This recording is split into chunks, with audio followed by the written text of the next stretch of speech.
peace, love, and positive light of synergy. So I just watched a video about manifestation because we have a solar and lunar eclipse. I guess that started October 2nd. I don't know. So I want to cleanse and get reconnected with my divine through physical nature. And I used to do this carnation instant breakfast. So that'll also help your eyelashes and your nails and your hair. Some of my nails are broken. So you just take a cup. And another thing I want to get into is matcha teas. So for inflammation, it's supposed to really help. I've been really getting into a lot of teas. Some really good one for throat and because you really want to clear your throat chakra so that you can speak. So this is whole organic milk, and I just pour a big old glass. And I'm going to talk a little bit about teas because we're supposed to live really European and have those Victorian times where we wear binders for alignment, and we would put herbal essences in our tea. You know, we'd have, you know, a normal tea like black tea or a medium tea, and then we would put herbs in them. So we need to be living like that again. So about 3 or 2:30 or 3 o'clock, if you take a 20 to 30 minute walk, and then afterwards take in some tea. So my favorite lately, I love black teas, but the throat one is the original with slippery elm, but I don't like licorice. So it has some organic licorice root, slippery elm. So I had a old hippie lady tell me, since I was having some mucosa issues with my MTHFR, it makes me produce a lot more mucus. But my favorite, and I'm running out of it, is English breakfast. It's a really good one. Oolong, matcha, and Darjeeling. This is like the champagne of teas. Those all help with inflammation, cardiac recumbency. And then the hibiscus really helps heart health. So I've got my throat, my heart, circulatory with endocrine, metabolism, lymphatic. So you should be sitting or lying, and I have trouble with that. So restless, I have to be up. And I have a 3-year-old or a 4-year-old now, and he's still always up on his feet, moving constantly from 7 a.m. to 7 at night. So this carnation instant breakfast is going to help boost me, and I have some eggs I can still eat. I really need to increase my protein, but it's hard because with MTHFR, you're supposed to decline meat, omit it from your diet because it increases your homocysteine levels to where you can't metabolize B9, which is folic acid. So I have to take in 5-L-methylfolate, and it's an organic. You know, your body produces it that way, or it's an essential, so it needs that. It doesn't need the synthetic, so the synthetic will make us sicker. So I am only a carrier, so I only have, 12 autoimmune diseases versus I could have more. And they're starting to do more research about MTHFR and how it's linked to other autoimmune deficiencies such as lupus, MS, Graves, Lewy bodies, yada yada. So cheers. I hope that you have a blessed day and you appreciate the sun, the moon, and the stars, because ultimately we were made in the sun and the moon and the stars. So I forgot how it can have like a vitamin taste. Okay, Lulu, you have a special door for yourself. I was gonna go into Melaleuca. This glucose control, MTHFR Genetic Mutations have trouble metabolizing soy, and it's a milk product, so we really have to stay away from, like I said, proteins. But it does help diabetes is also linked to MTHFR. It doesn't just affect the thyroid, it affects, so I have what's called Hashimoto's instead of celiac, and mine was triggered by Epstein-Barr because I got mononucleosis and Staphylococcus aureus all at once, and it triggered my genetic mutation to fight those. So since then, I was 14, almost 15, I've had a struggle fighting viruses. And then when I was 19, I developed diabetes, and I saw at Women's Wellness a physician specializing in teenage obesity, and she came from North Carolina, and so she was like, yeah, you have the start of a metabolic syndrome, so you can heal this through diet and exercise. And I did. I kept up with that. Now that I'm in my 40s, you gotta work a little harder, and I'm not. Maybe not sedentary, but on average, I do 8,000, 10,000 steps just inside my home. So I'm not really considered sedentary. I'm more efficient with keeping up with my lifestyle. I don't eat as much as I should. I drink 2 cups of coffee. It cuts off my appetite, and then I smoke. And all those free radicals are breaking down a lot of my metabolism. So that's what creates metabolics. So metabolic, if you look at the differential, and if you have autoimmune diseases in the medical field, those are just like, well, we can cover these symptoms up as much as possible until you make a lifestyle change, you know? So when you get tired of that and you want to start sacrificing the things that you learned that were right or wrong, that's when you can start making these baby steps and start smelling the peonies and appreciating your health. Because in the hospital, when we see that our physical's down and our mental's down, right? Because you're physically enabled to do things. And so you feel mentally incapable of doing those things, and so your confidence goes down. So that's why it takes significant healthcare workers to understand and appreciate the mental and the physical health of your patient, because we work on the spirit. And a lot of hospital, practitioners won't recognize that it's the spirit that uplifts these people. Your health policies, your protocols help a little bit to keep that spirit and that confidence of the prognosis up. That's the point of medical insight. Okay? So I hope this helps you a lot, and I love you all, and happy Friday. And I hope you guys have a wonderful, wonderful weekend, because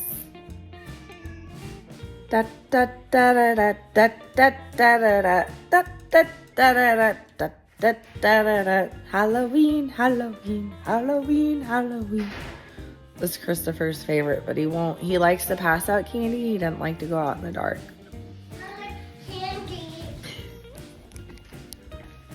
I like candy. Love y'all. Hey y'all. I love you. Peace, love, and positive latest energy. It's now about that time, about 2:30, 3 o'clock, where you're just feeling down and your caffeine's ran out. So go for that 30, 45 minute walk. That'll help, regenerate you. So I look like I have a lot of inflammation from lack of sleep.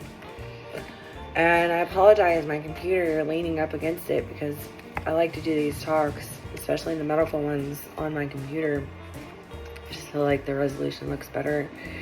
So I promised you a genetic factor MTHFR talk about a genetic mutation research.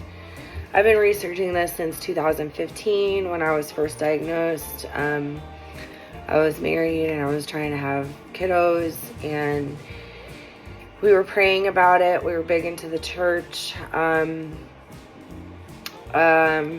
So about 2019, I started to decide to research some more.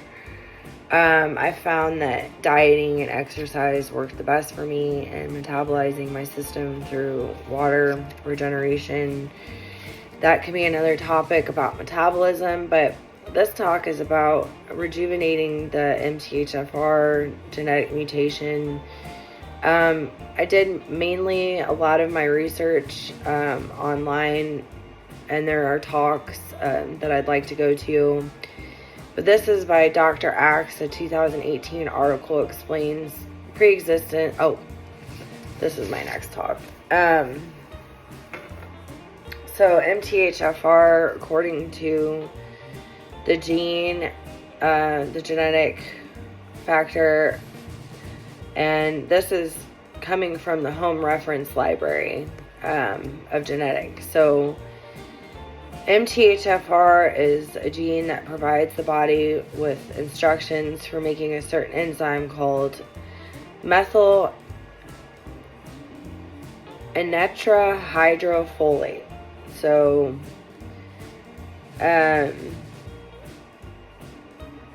I'm not even going to try to describe what that is. So that's what MTHFR in short is. So it also refers to reductase. That's the R.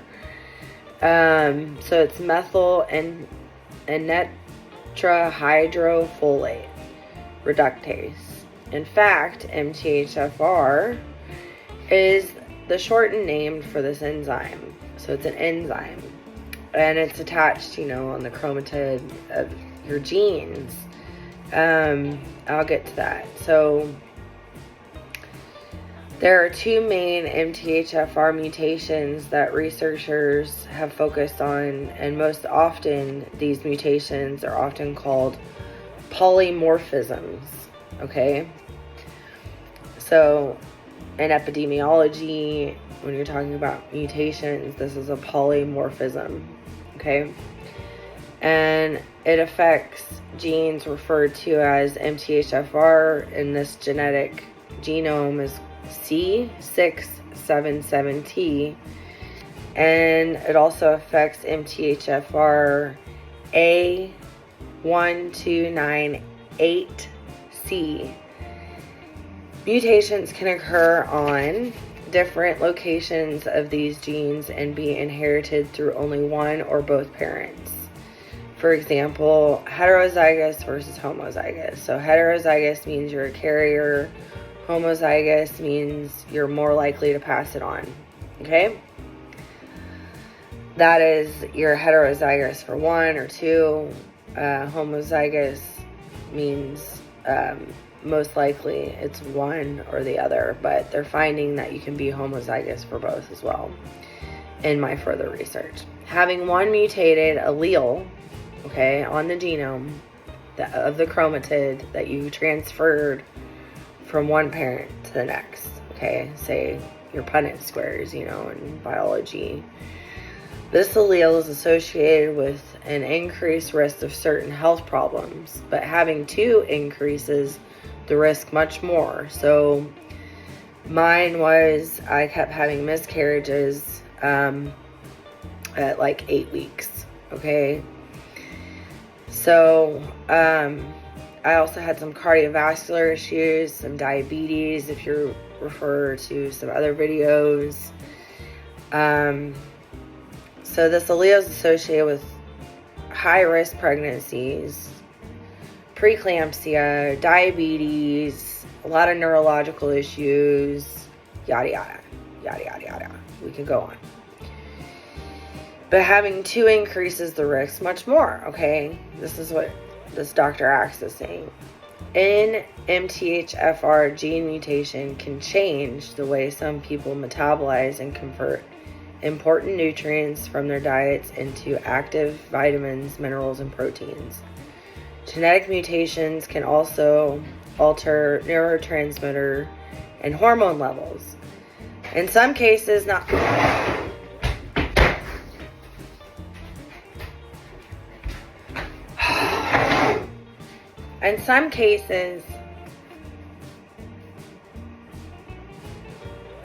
not all changes in how this enzyme works can affect health parameters, including cholesterol levels, brain functions, digestion, and endocrine functions, and more.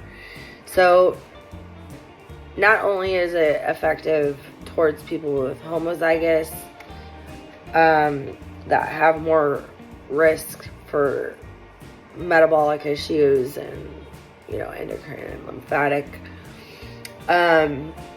they also have the heterozygous, the carriers can carry the symptoms.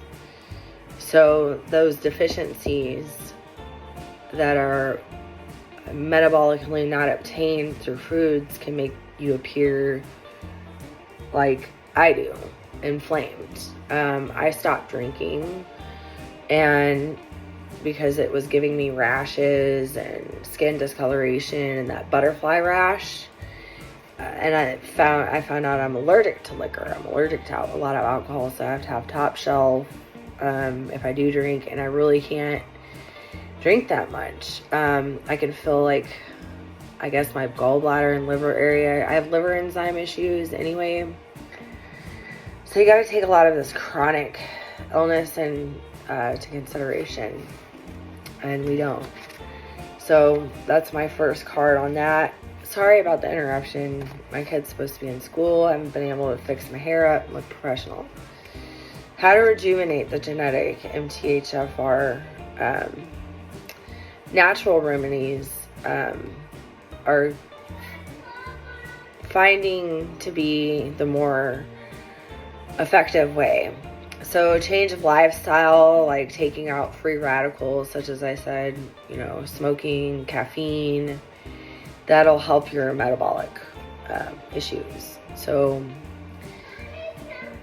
natural remedies, consume more natural folate, like vitamin B6 and vitamin B12. And here's a tidbit of information I wish somebody would have told me that I got from my doctor, who would see a lot of these malformities and issues with some women having some fetal losses. So 5-L-methylfolate versus folic acid, that's important. The 5-L-methylfolate is biologically available form versus fermented with yeast. Natural foods through beans and lentils and green leafy vegetables like raw spinach and kale, asparagus, romaine, broccoli, avocado, bright colored fruits such as oranges, mangoes, papaya, and cruciferous fruits and vegetables fights off cancers that are predisposed. So that's not including the environmental aspects. I'm gonna have to end this.